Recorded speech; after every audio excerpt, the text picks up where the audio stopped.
This used to be a place for flamenco, and we turned it into a studio. And it's fascinating to be working in a place which there has been like generations and generations of humans living and giving birth and dying and having parties.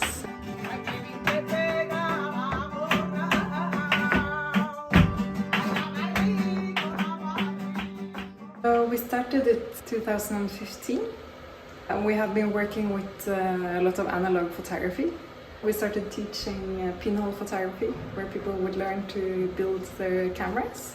And then we were really fascinated about the chemistry, the darkroom work, and the craft of photography. And also to think about the photographs as objects that can last in time. How long can they go? The first ones, they were created in 1851, and they're images from this time, which is completely fine in the archives. So we hope, we hope that we're creating something that can last in time. It's fascinating to imagine like these images traveling to all of these parts in the world, and then imagining them in the future, if they will still be around in 160 years. We've also been inviting flamenco artists to come and have their portraits.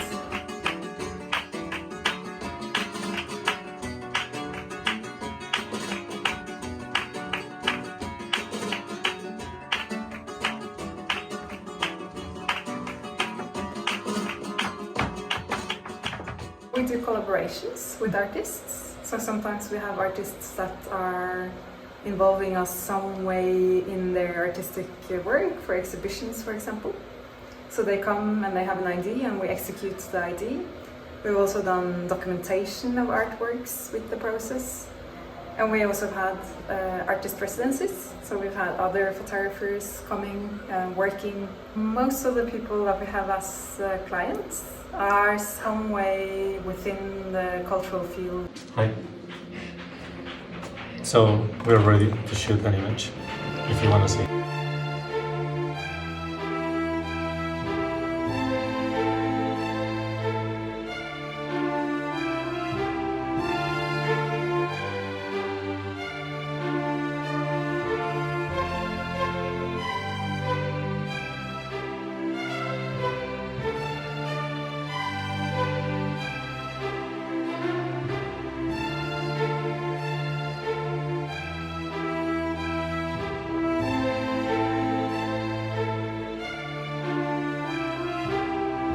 Come inside. This is like a really hands-on sort of process. So you have to do everything with your hands, and you engage completely into the process. It can take a good hour or 2 hours of work to get where you want to get. Sometimes it takes even more. And many times we come to the studio in daylight, and then when we're finished, it's night outside. And it's like, okay, that was like a time machine. We've been there the whole day to make one image, to do some chemicals, and then to try out new things. And the whole day went by. Usually people, when they see their own portrait, they recognize themselves, but it also gives you something that is kind of invisible, that is laying latent, and then it appears with the chemicals. How did you get interested in this? I guess it was like a combination of many factors. Fascination for photography as craft, maybe also like curiosity. How do you make an image? Because we give it so much for granted when we photograph with digital machines, so we have lost kind of the relation to image making. We're interested in how can we make an image from scratch. And then we started a little bit on the history of photography and how the pioneers in the 19th century were developing this technology, which is capturing light. And it sounds kind of poetic, but it literally is capturing light into a physical object. So that in itself is quite magic. I think I was living in Belgium and Hedvig was of course living in Norway, and when we got to know each other, we wanted to have our own studio. After a few years now, we've been doing this. Now we can say that yes, we have a good grip on the technique, finally. We're just like going for a walk along the street, and then we saw this cave, and then we were like, wow, imagine if we would make a dark room, a photo in a dark room cave. inside a cave. It's like so, Yeah. such a good combination. Yeah. It's really easy to be inside here, I find. I took a nap today. I usually take my nap in the studio, and I was realizing this is really a cool place to sleep and to restore your energy after lunch.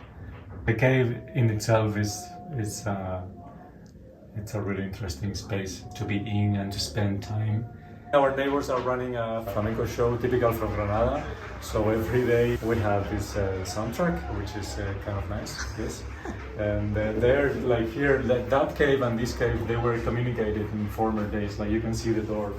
I mean, you don't see it, but you see the shape of the door. Now it's being closed. These are photographs from the neighborhood, like historical photographs collected. This is Mariela Canastera. He was the founder of the neighboring cave. This is the cave right next door to ours.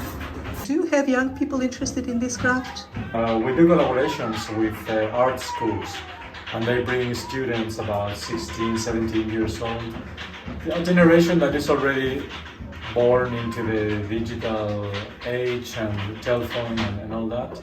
And they really, really like it, I think, when they see this. It's a process that is kind of alive, and any detail makes a difference in the image, temperature, the age of the chemicals, how you handle the process technically, how heat the lights are. There are so many variables that you cannot really control everything, and I think that's something that people in general, but also like kids, find it really rewarding.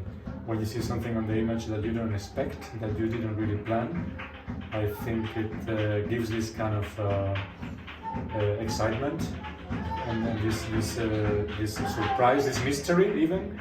How is that possible? Where did that come from? It has always been like a protest to work with handcrafts, like a protest against that enormous consumption that we have of images. Like each image is just like so easy to shoot, and we don't spend really time watching images neither. We just like scroll through them. While with these images, you really have to think through each and every single detail in each image, and you don't have so many chances to shoot.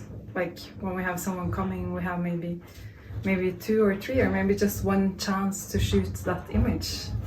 So you really have to think through how you place the camera, how the person poses. Each little detail, you have to look at it before you shoot the image.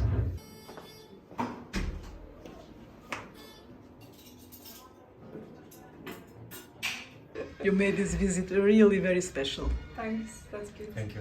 And I hope to have you in my place in Saranda. You got to know my country. It will be our pleasure to come to Albania. I've never been to Albania. I have a very good Albanian friend, I have to say, Detion Prenga. I don't know where he is right now, but if you're seeing this, Detion, you know where we are now. Bye bye!